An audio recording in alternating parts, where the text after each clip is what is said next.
મારું નામ જેલન છે. હું ધોરણ 1 માં અભ્યાસ કરું છું. હું જે વાર્તા કહું તે તમે ધ્યાનથી સાંભળજો. મારી વાર્તાનું નામ છે ઠાગા ઠૈયા કરું છું. એક હતો કાગડો અને એક હતી કાબર. બંને વચ્ચે દોસ્તી થઈ, પણ બંને વચ્ચે ફરક હતો. કાબર ભલી અને ભોળી હતી. કાગડો બહુ ચાલાક હતો. એક દિવસ કાબર કહે, કાગડાભાઈ, ચાલો ને આપણે ખેતર ખેડીએ. જો દાણા સારા થશે તો ખોસ આપણને ચણવા નહીં જવું પડે અને નિરાથી ખાઈશું. કાગડો કહે, ઠીક છે.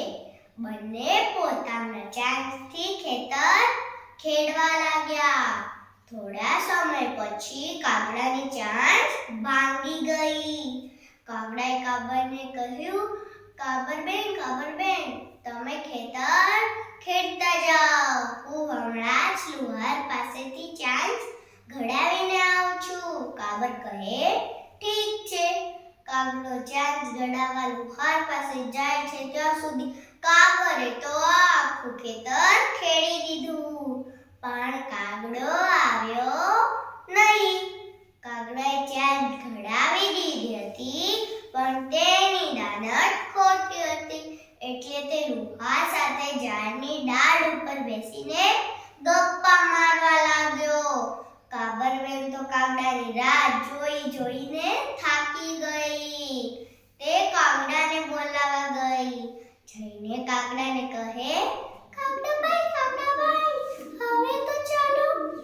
મેં આખું ખેતર ખેડી દીધું. હવે આપણે વાવીએ. કાગડો કહે, ઠાગા ઠૈયા કરું છું, ચાંચુડી ઘડાવું છું. જાઓ કાબરબેન, હું આવું છું. કાબર તો પાછી ગઈ. તેને વાવવાનું પણ શરૂ કર્યું. કાબરે તો રૂપાળો બાજરો વાવ્યો. થોડા સમયમાં તે એટલો સુંદર ઉગી નીકળ્યો. કાબરબેન કાગડાને બોલાવવા ગયા. જઈને કાગડાને કહે, કાગડાભાઈ, હવે તો ચાલો. મેં આખું ખેતર વાવી દીધું. હવે આપણે નીંદીએ. જો જલ્દી નહીં નીંદીશું તો પાકને નુકસાન થશે. પણ આ શું કાગડો ઝાડ ઉપરથી કહે, ઠાગા ઠૈયા કરું છું, ચાંચુડી ઘડાવું છું. જાઓ કાબરબેન, હું આવું છું.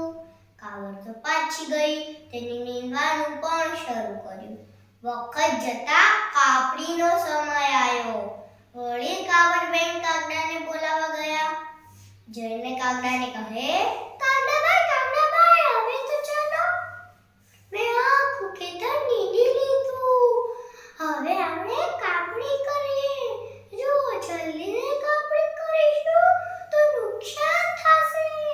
પણ આરસુ કાગડો ઝાડ ઉપરથી બગાસા ખાતા કહે, ઠાગા ઠૈયા કરું છું, ચાંચુડી ઘડાવું છું.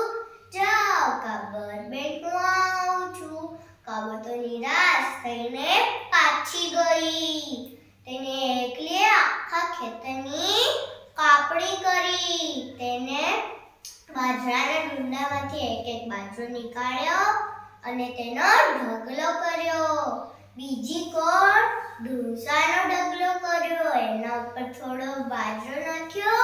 કાગડાને બોલાવવા ગઈ. જઈને કાગડાને કહે, કાગડાભાઈ, હવે તો ચાલો. બાજરાના ઢગલા થઈ ગયા. તમને જે ઢગલો ગમશે તે ઢગલો તમારો.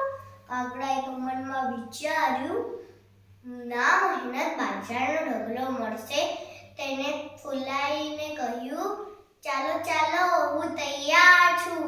ચાંચ બરાબર થઈ ગઈ છે. કાબર મનમાં બોલી, ખોટી દાનતનું ફળ બરાબર ચાખજો કાગડાભાઈ. બંને ખેતરમાં ગયા. કાબરે કહ્યું, આમાંથી તમને જે ઢગલો ગમે તે ઢગલો તમારો. કાગડો તે પેલા મોટા ઢૂંસાવાળા ઢગલામાં બેસવા ગયો. ત્યાં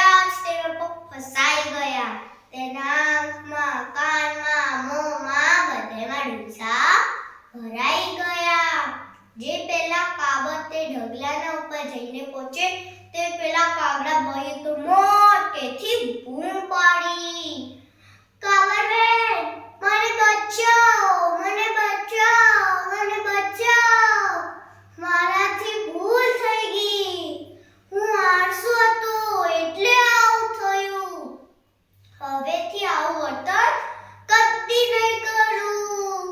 દયાળુ કાબરે તો ઝડપથી કાગડાને બહાર નીકાળ્યું. બાજુમાં વહેતી પોણીએ મોં ધોયું. હાશ, કાગડાભાઈને જીવમાં જીવ આવ્યો. એમણે કહ્યું, કાબરબેન, આજથી હું આવું કદી નહીં કરું, પ્રોમિસ. કાબરબેનને સંગની તો એવી અસર થઈ કે કાગડાભાઈ સુધરી ગયા. એમને ઠાગા ઠૈયા કરવાનું પણ છોડી દીધું.